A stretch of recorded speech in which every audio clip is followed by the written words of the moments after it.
Well, Arthur C. Clarke, famous science fiction writer from the 1950s, said that we overestimate technology in the short term and we underestimate it in the long term. And I think that's some of the fear that we see about jobs disappearing from artificial intelligence and robots, that we're overestimating the technology in the short term. But I am worried whether we're going to get the technology we need in the long term, because of the demographics are really going to leave us with lots of jobs that need doing, and that our society is going to have to be built on the shoulders of steel of robots in the future. So I'm scared we won't have enough robots. But fear of losing jobs to technology has been around for a long time. Back in 1957, there was a Spencer Tracy, Katharine Hepburn movie, so you know how it ended up. Spencer Tracy brought a computer, a mainframe computer of 1957 in to help the librarians. The librarians in the company would do things like answer for the executives, what are the names of Santa's reindeers? And they would look that up. And this mainframe computer was going to help them with that job. Well, of course, a mainframe computer in 1957 wasn't much use for that job. The librarians were afraid their jobs were going to disappear. But that's not what happened, in fact. The number of jobs for librarians increased for a long time after 1957.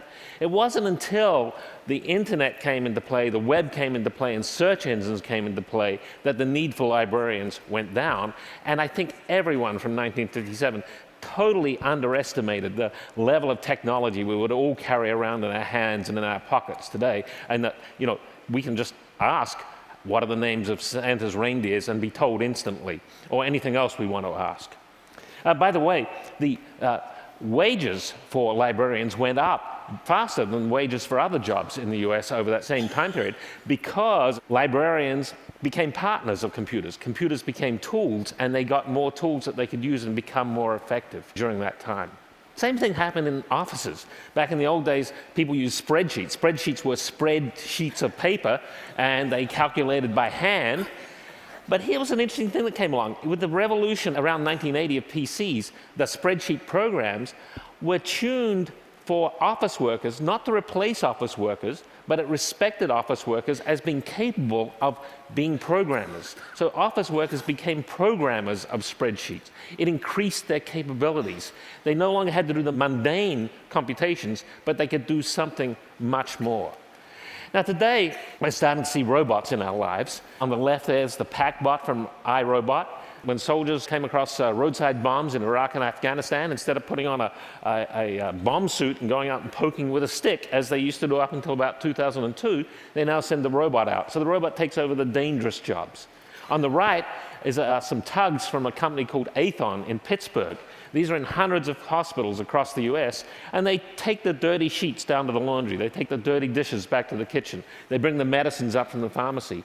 And it frees up the nurses and the nurses' aides from doing that mundane work of just mechanically pushing stuff around to spend more time with patients. And in fact, robots have become sort of ubiquitous in our lives in many ways.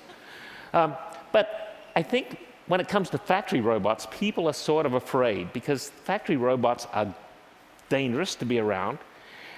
In order to program them, you have to understand six-dimensional vectors and quaternions, and ordinary people can't interact with them. And I think it's a sort of technology that's gone wrong. It's displaced the worker from the technology. And I think we really have to look at technologies that ordinary workers can interact with. And so I want to tell you today about Baxter, which we've been talking about. And Baxter I see as a first wave of robot that ordinary people can interact with in an industrial setting. So Baxter is up here. This is Chris Harbert from Rethink Robotics. We've got a conveyor there, and if the lighting isn't too extreme, there it is. So it's picked up the object off the conveyor. It's going to come bring it over here and put it down, and then it'll go back, reach for another object. The interesting thing is Baxter has some basic common sense.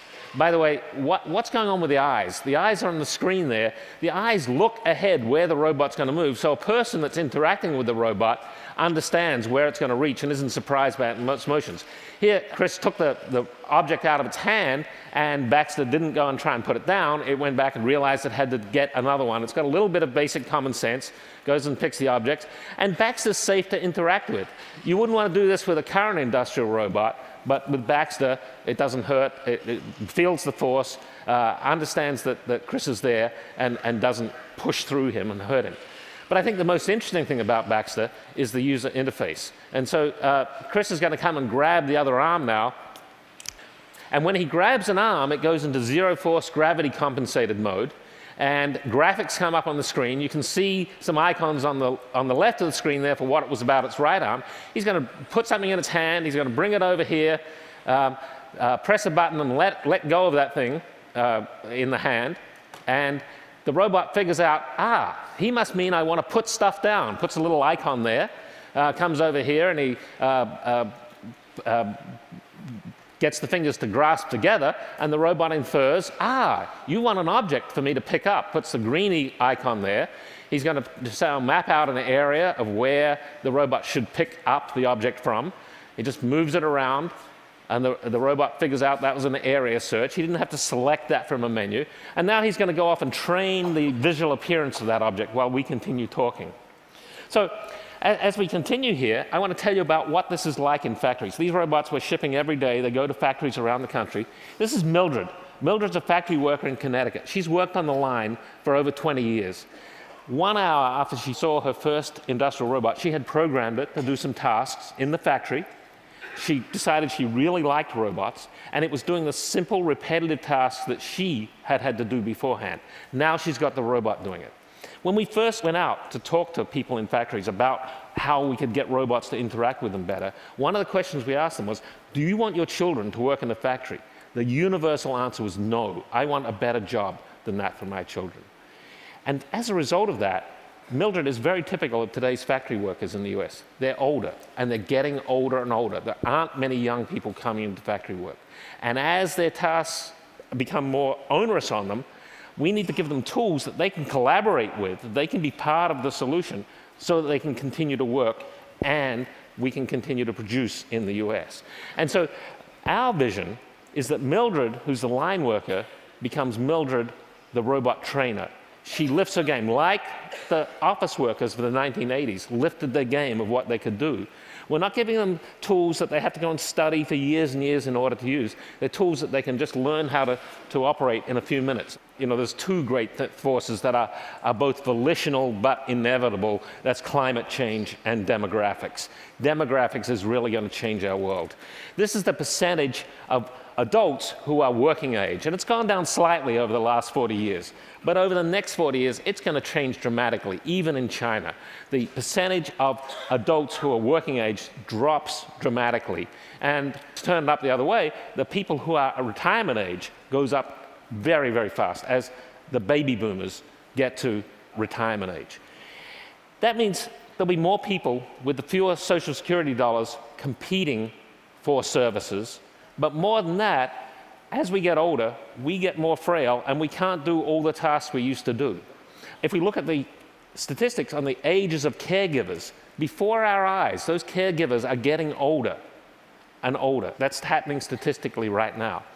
And as the number of people who are older, above retirement age, and getting older, as they increase, there'll be less people to take care of them. And I think we're really going to have robots to help us. And I don't mean robots in terms of companions. I mean robots doing the things that we normally do for ourselves, but get harder as we get older. Getting the groceries in from the car up the stairs into the kitchen.